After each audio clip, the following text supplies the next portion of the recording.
Search engine कैसे काम करता होगा? क्या होगा उसमें? आप भी यही सोचते हो ना कि यार सर्च इंजन काम कैसे करता है और उसको कैसे पता चल जाता है कि हाँ, इस क्वेरी के लिए ये जो वेब पेज है वो सूटेबल है, कच्चा है, बेस्ट है और क्या ऑथेंटिकेट है। तो इसी कॉन्सेप्ट को हम समझने जा रहे हैं कि हाउ सर्च इंजन वर्क्स। आपको ना मेरी स्क्रीन दिख रही होगी जिसमें बेसिकली एक डायग्राम है, ठीक है। हम इस डायग्राम की हेल्प से समझने जा रहे हैं तो बेसिकली सर्च इंजन कैसे काम करता है। जैसे कि हमने ना पिछले वीडियो में समझा था कि सर्च इंजन होता क्या है, अब हम इस वीडियो में देखने जा रहे हैं कि सर्च इंजन काम कैसे करता है। तो एक एग्जांपल के साथ समझेंगे, ठीक है।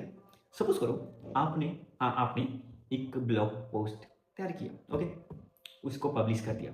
उसका आपने अच्छे से की एसईओ किया, कुछ टाइम एसईओ किया, बैकलिंक्स क्रिएट किए, ऑन पेज किया, ऑफ पेज किया, टेक्निकल एसईओ किया, सब कुछ कर दिया उसका, ठीक है। अब हुआ क्या, वो धीरे धीरे ना आपका जो ब्लॉग पोस्ट है वो रैंक होने लग गया, ठीक है। उसके बाद एक यूज़र आया और उसने जिस टॉपिक से आपने ब्लॉग पोस्ट क्रिएट किया था उसी टाइप की क्वायरी, मतलब आपके कीवर्ड को उसने यूज़ किया और सर्च किया उस क्वायरी को, ठीक है। तो क्या हुआ कि जैसे उसने सर्च क्वायरी को सर्च किया तो उसके पास ना आपका भी जो ब्लॉग था वो किसी नंबर पे आ गया, जिस नंबर पे रैंक कर रहा था उस कीवर्ड पे, उस नंबर पे आपका भी ब्लॉग आ गया। उस यूज़र ने आपके ब्लॉग पर विजिट किया, देन उसको रीड आउट किया और उसे अच्छा लगा, उसने पूरा अगर ब्लॉग पढ़ा तो क्या होगा, आगे आने वाली वीडियोस में देखेंगे। बेसिकली ना आपकी जो वेबसाइट पे जितनी देर यूज़र रहता है किसी एक कीवर्ड को सर्च करने के बाद, उस ब्लॉग की रैंकिंग ना धीरे धीरे बढ़ने लग जाती है। करेंगे एक बार आपको शो करेंगे, ठीक है, आगे आने वाली वीडियोस में सारी चीज़ें देखने वाले हैं। तो अब होता क्या है, जैसे सपोज करो आपने अपना वेबसाइट लॉन्च कर दिया, ओके, लॉन्च कर दिया, उसके बाद हुआ क्या, आपने अपनी वेबसाइट को सबमिट कर दिया गूगल के पास। गूगल क्या करेगा, जो उसका क्रॉलर है वो क्या करेगा, वो आएगा आपकी वेबसाइट पे और क्या करेगा, क्रॉल करेगा, सब कुछ चेक करेगा आपकी वेबसाइट को, आपकी वेबसाइट किस चीज़ से रिलेटेड है, क्या टॉपिक्स हैं इसमें, मतलब क्या हेडिंग्स हैं, क्या कीवर्ड्स यूज़ कर रखे हैं, ए टू जेड चीज़ें आपकी वेबसाइट की वो चेक करेगा, ठीक है। ताकि ना उसको पता चल जाए कि हाँ, इस वेबसाइट को कहाँ प्लेस करना है, ओके, किस क्वेरी से रिलेटेड है ये, कैसी क्वेरी आएगी तो आपकी वेबसाइट को शो करना है, ये सारी चीज़ें गूगल को पता चल जाएगा इससे। जो आपके क्रॉलर है ना, ये कोई हमारे जैसे कोई ह्यूमन नहीं होते, ये ऑटोमेटिक सॉफ्टवेयर होते हैं, ठीक है। जैसे ही आपकी वेबसाइट लाइव होगी, गूगल के पास सबमिटेड होगी, तो ये जो सॉफ्टवेयर्स हैं, जो ऑटोमेटिक सॉफ्टवेयर्स हैं, वो डायरेक्टली आपके वेबसाइट पे आएंगे, क्रॉल करेंगे, जो आपके सारे पेजेस होंगे उनको चेकआउट करेंगे, उनको अच्छे से एनालाइज करेंगे, ठीक है। देन उसके बाद होता क्या, देखो, अब इंडेक्सिंग मॉड्यूल होता क्या है, पहले आपका क्या होगा, कंटेंट इंडेक्स होगा, ठीक है। देन उसके बाद जो आपका वीडियो इंडेक्स होगा, उसके बाद जो आपकी वीडियोस होंगे आपके कंटेंट पे, आपके वेबसाइट पे, आपके पेजेस पे, वो इंडेक्स होंगे। देन उसके बाद जो आपका इमेज होगा वो इंडेक्स होगा। देन उसके बाद क्या होता है, जैसे ही आपकी वेबसाइट इंडेक्स हो जाती है, उसके बाद अगर किसी यूजर ने कोई क्वेरी की गूगल पे, ठीक है, किसी यूजर ने अगर कोई क्वेरी की गूगल पे, तो रैंकिंग मॉड्यूल क्या करता है, वो उस जो जिस रैंकिंग पे आप अभी हो, अगर स्टार्टिंग फेज है तो सो ही नहीं होता है, थोड़े मेहनत करने के बाद, थोड़े टाइम के बाद अगर कुछ रैंकिंग है आपकी, तो क्या करेगा, उस रैंकिंग वो रैंकिंग मॉड्यूल उस रैंकिंग के हिसाब से उस यूज़र को आपकी जो वेबसाइट है वो शो करेगा। चाहे आपकी रैंकिंग 7 पोजीशन पे हो, 8 पे हो, 9 पे हो, 10 पे, जिस पोजीशन पे हो उस पे जो आपका है ये रैंकिंग मॉड्यूल आपके वेबसाइट को शो करेगा। चलो ये सिंपल सा था। अब थोड़ा ना बैकएंड में चलते हैं, ओके। होता क्या है, अब आप सोचते हो ना कि यार हम जो इंटरनल लिंकिंग करते हैं, आई थिंक आपको पता नहीं होगा ना, अगर बिगिनर हो तो शायद नहीं पता होगा, थोड़ा एडवांस में जाओगे तो समझ आ जाएगा, धीरे धीरे हम सब समझने वाले हैं, ठीक है, तो डोंट वरी।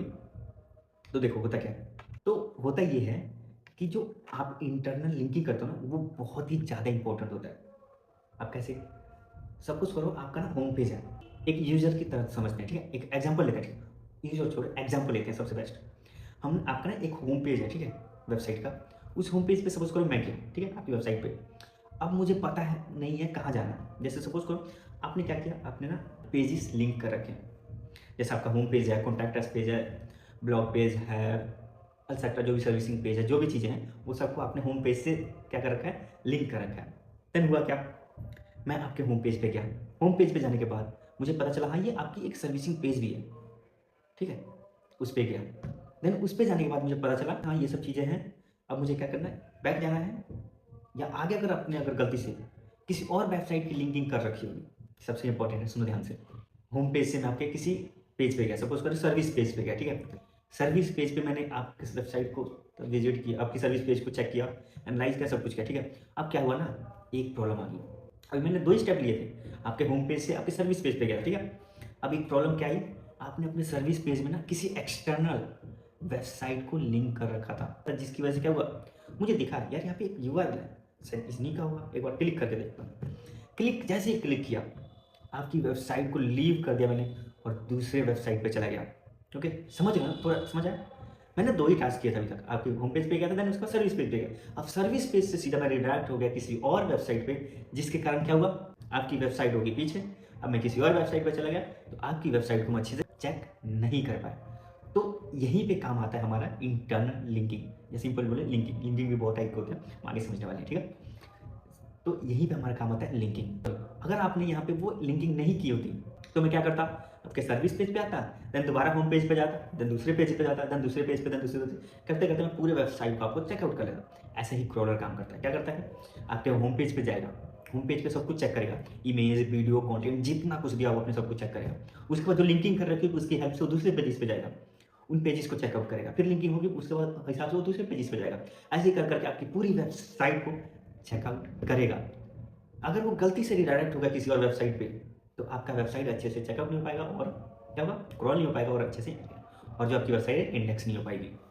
तो जो मेजर प्रॉब्लम्स आते हैं ना, इंडेक्सिंग नहीं होती वेबसाइट की, वो यही प्रॉब्लम होती है, हम लिंकिंग अच्छे से नहीं करते। ओके, तो ये ना सिंपल सा एक्सप्लेनेशन था।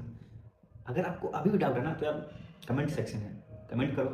अगर वहाँ से आपको सोल्यूशन नहीं मिलता है तो आपके ना हर मॉड्यूल के एंड में एक ना हेल्प लिंक का बटन होगा, सिंपली उस पर क्लिक करो और फॉर्म को फिलअप करो, आपके डाउट ना 1 to 1 सॉल्व किए जाएंगे। तो मैं एक बार सिंपल से दोबारा रिपीट कर देता हूँ, होता क्या है। जैसे कि आपने अपनी वेबसाइट को गूगल को सबमिट किया, ठीक है। गूगल को सबमिट कब करोगे, पहले ऑन पेज करने के बाद, ऑफ पेज तो चलता रहता है। ऑन पेज करने के बाद, टेक्निकल एसईओ करने के बाद ही आप गूगल को सबमिट करना वेबसाइट सबसे बेस्ट होता है। ओके, आपने सबमिट कर दिया, ठीक है। उसके बाद क्या होगा, क्रॉलर आएगा, आपके हर एक पेज को 1 by 1 विजिट करेगा, उसको क्रॉल करेगा और अपने उससे रिलेटेड जो इन्फॉर्मेशन होगी उसको डाटाबेस में स्टोर करेगा, ठीक है।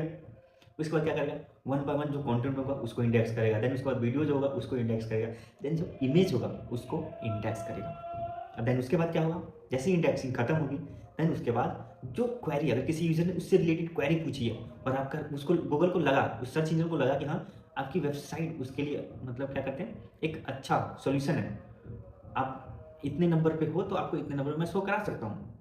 सपोज करो उसके पास ना 10-12 ऑप्शन हैं कि हाँ ये 12 के 12 जो वेबसाइट्स हैं वो इस क्वेरी के लिए अच्छे सॉल्यूशन प्रोवाइड कर रही हैं, ठीक है। तो क्या करेगा, वो जिसका ज़्यादा हाई प्रायोरिटी होगा उसको पहले, देन उसके बाद, देन उसके बाद करते करते जिस नंबर पे आपका होगा वो आपके वेबसाइट को शो करेगा। तो एक सिंपल सा एक्सप्लेनेशन था, ठीक है। आज के लिए इतना ही, मिलते हैं नेक्स्ट वीडियो में।